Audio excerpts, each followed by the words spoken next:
What's up, y'all? It's Chris here to do my UFC 109 predictions. UFC 109 Relentless. Definition of relentless: ceaseless and intense, never slackening, but continuing always at the same time, demanding or punishing level. Persistently hostile, pursuing, attacking, or opposing somebody or something persistently and without mercy. How appropriate is that nickname for this card? I don't know. For the main event fighters, I don't know. Maybe for Randy Couture, Mark Coleman, not so much in recent history. We'll see though. Said it before and I'll say it again. Sometimes these cards that look a bit underwhelming turn out to be for the best. It happens time and time again.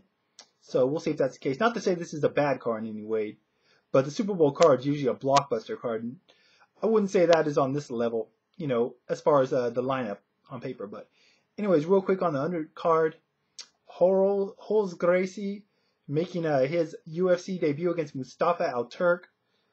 Obviously, UFC signed Holes because he's a Gracie member. Just trying, for name recognition more so than anything else. Can't blame him there. Probably going to try to get an easy win against Mustafa Al-Turk. I don't see any reason why he shouldn't get it. Mustafa is just there to show up and, lose, basically. So I'll go with Gracie by submission first round. Tim Hague against Chris Teixeira. Hague, I think he's coming off that loss to Pat Barry. I think he got stopped. He might have fought since then, but I'm pretty sure that was his last fight. Chris Teixeira, he is the guy that got kicked in the balls by Gabriel Gonzaga. And, wow, he got beat after that. But that kick to the balls was vicious, man. Hopefully he's recovered from that finally. But this is basically a wrestling guy against a striking guy.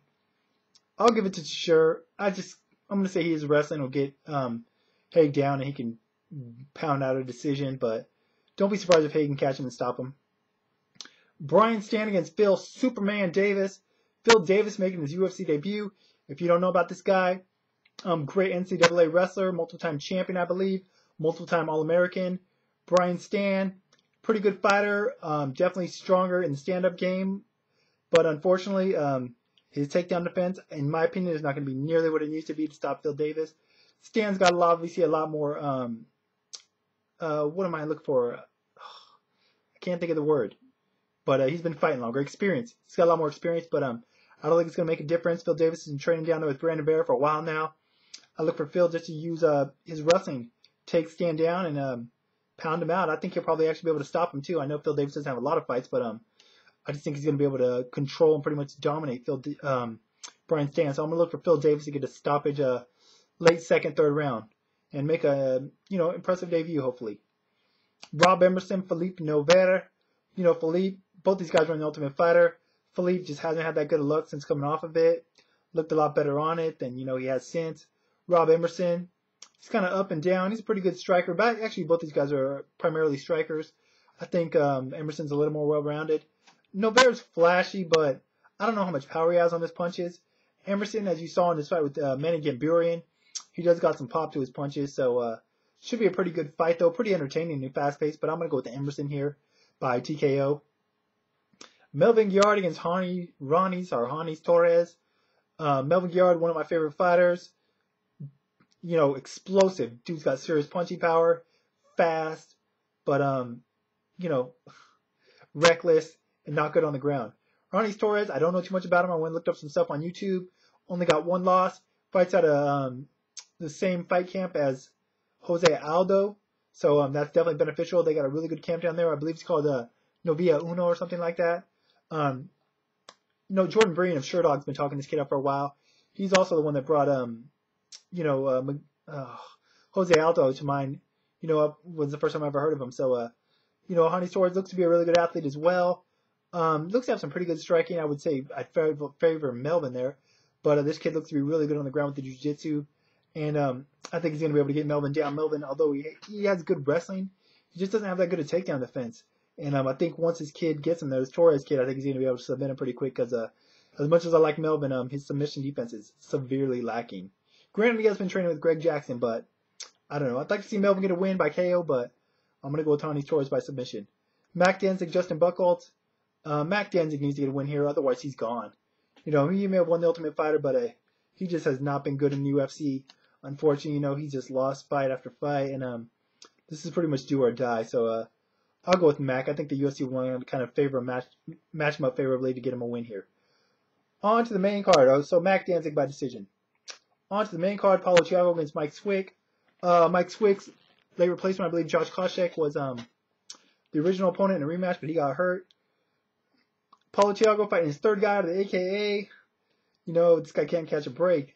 But actually, no, I think Mike Diaz is the favorite here. I think he's better striking. Actually, I'd give the jiu-jitsu edge to Paulo Thiago. Mike Swick's got way more experience in the UFC. But this isn't a bad matchup for Thiago, you know. I think he can do some things here, especially if it gets to the ground.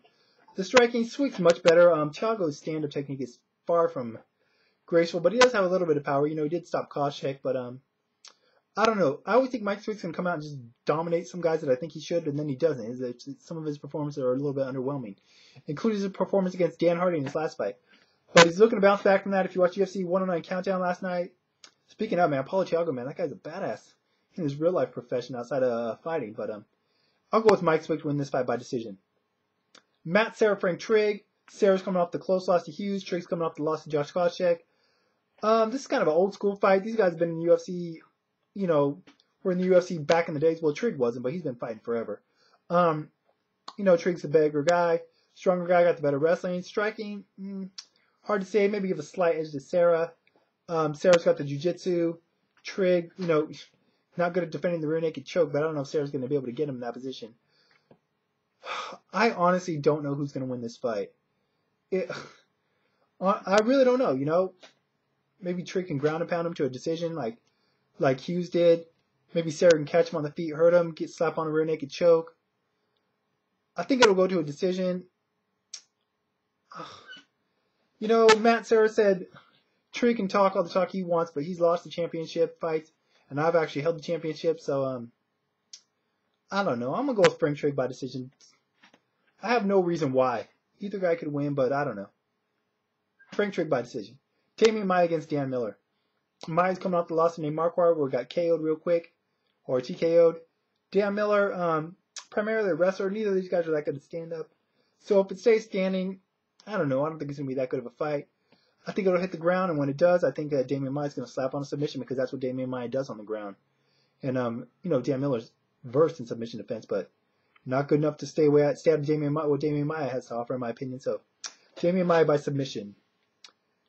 Nate Marquardt against Chael Sonnen. Nate Marquardt looking to get that rematch against Anderson Silva. He's looked really good lately, man. Just blowing opponents away. You know, I can't even think of the names of the guys. Martin Kampman, Wilson Govea, and somebody else. Damian Maia.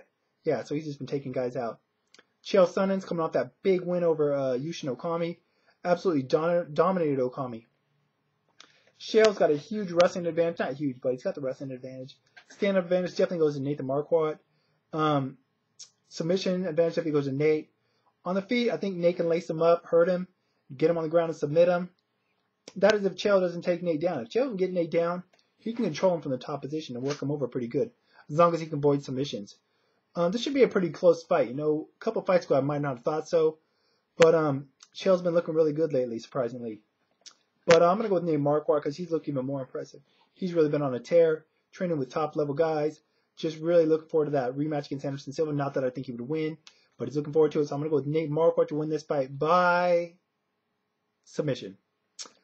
Main event, Randy Couture against Mark Coleman. I was fortunate enough to have the opportunity to talk to these guys on the conference call the other day.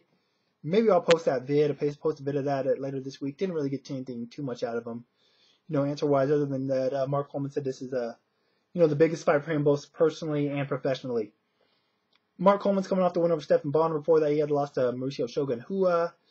Randy Couture coming off the decision win, somewhat controversial decision win over Brandon Vera. I actually thought he lost that fight, but he got the win anyway. He got the decision regardless. You know, this is a fight that should have happened years ago, could have happened years ago, was supposed to happen years ago, didn't. I don't think it's that bad of a fight. I actually think it'll be pretty entertaining. Maybe good entertaining, maybe bad entertaining, but I think it will be entertaining. Give Randy the advantage on the feet. Wrestling, hard to say, you know. Randy's looked better lately as a wrestler, but that doesn't mean his wrestling matches up better against Mark Coleman. They wrestled in the past in the NCAAs. I believe that Mark Coleman won that match. I'm not for sure. I don't recall. Not that it really is going to make much importance. But I think this fight, bottom line, comes down to the fact that Randy Couture just has better cardio. Got the better gas tank, the deeper gas tank. He's shown it time and time again. As Mark Coleman has shown time and time again that he doesn't have the best gas tank. I can see either guy getting top position and doing damage from there. Although I think Randy's much better off his back than Mark Coleman is. I think Randy will try to keep this fight standing for the most part, though, because I do think he has a huge advantage there. Throw some kicks, work that overhand right, dirty boxing. I think he can work Mark over. I do think it will go to a decision, but I do think Randy Couture is going to win this fight. I think he should win all 3 rounds. Mark maybe put him down his back, but I don't think he's going to be able to do too much damage on Randy. Randy's been on his back against much bigger guys and been able to survive. So look for Randy Couture to get a decision here in what should be a somewhat entertaining fight. I think it will be entertaining. I don't know. We'll see. I'll probably be back afterwards, the night of, and the next day to give my thoughts. Be sure and check out the website, thewillbebloodfightshow.com. My Twitter, if you're interested. I'll put the links over in the information part as always. Until then, next time or whenever, I'm out.